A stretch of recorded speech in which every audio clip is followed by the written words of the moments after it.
the ladies dig me.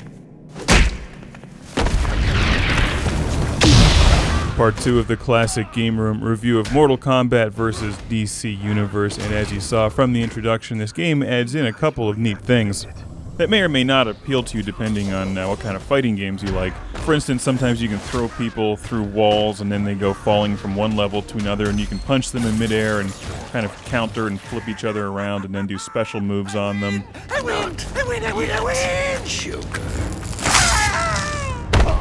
You can also grab characters or throw them against the wall and then smash them through the buildings.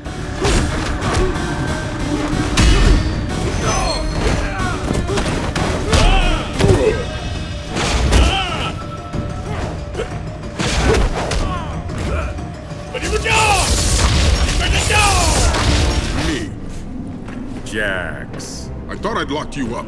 You may have escaped once, but it won't happen again. And the story was fun. Personally, I think the story is worth the price of the game alone. Choose your side. In addition to the storyline, you also get an excellent arcade mode. This is the Xbox 360 version, so you have Xbox Live gameplay.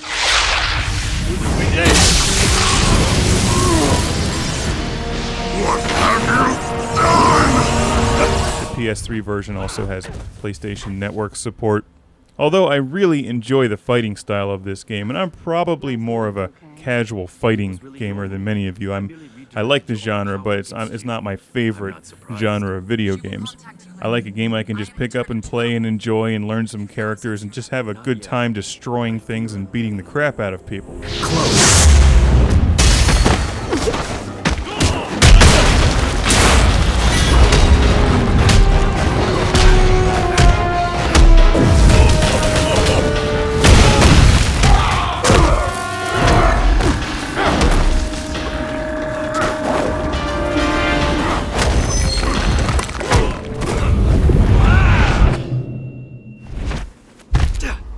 So along with this excellent technical game with well-rendered characters, and the sound effects are really nice, and every time you punch somebody it feels like the room is shaking.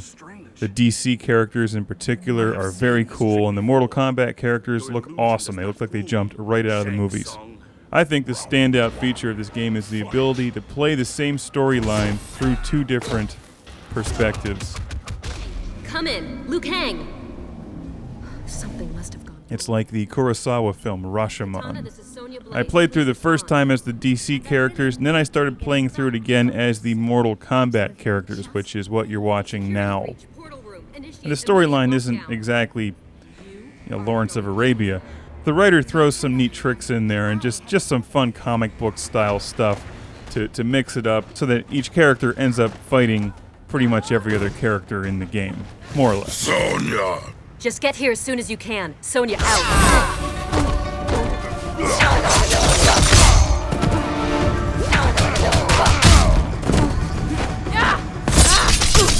And then illustrated with the cutscenes, it all makes for a very enjoyable experience, I think, with the addition of online gameplay with the arcade mode. The game has excellent replay value, especially if you like to play your friends in fighting games.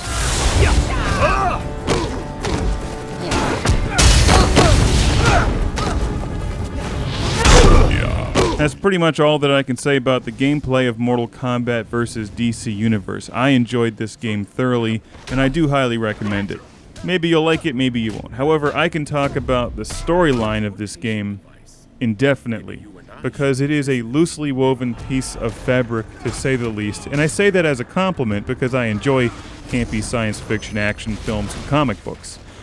It's as if they had two stories written in crayon on construction paper and then scotch taped together. You could literally throw just about anything into this story and it would somehow have made sense. And do you remember the game that came out years ago? In fact, I reviewed this for the original series back in 2000, Marvel vs. Capcom. An excellent fighting game, and in fact, Marvel vs. Capcom 2 is still highly sought after today.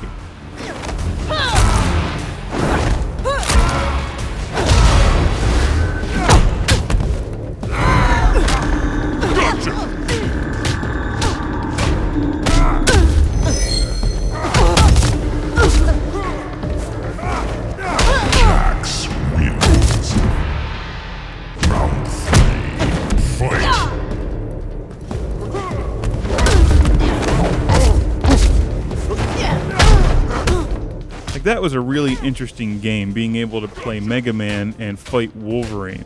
But what they didn't do in that game was try to tie any of it together with a plot. And that's why I like Mortal Kombat versus DC Universe. He started with this new army. Now I need to find someone, a sorcerer who may have answers. Because for whatever reason, I honestly consider it an act of sheer brilliance that somebody, somehow, somewhere came up with a plot that loosely ties in a storyline featuring Sonya Blade and Scorpion fighting Wonder Woman.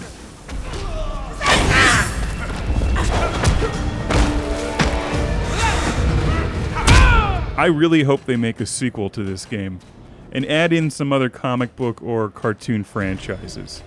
Thundercats, Gem and the Holograms, the Herculoids, Snorks. You know, how awesome would a Fatality on a Snork be?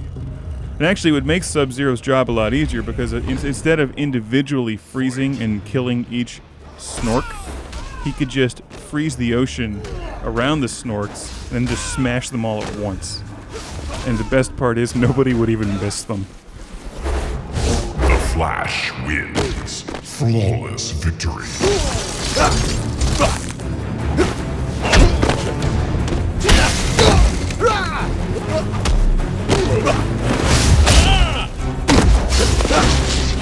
Finish him.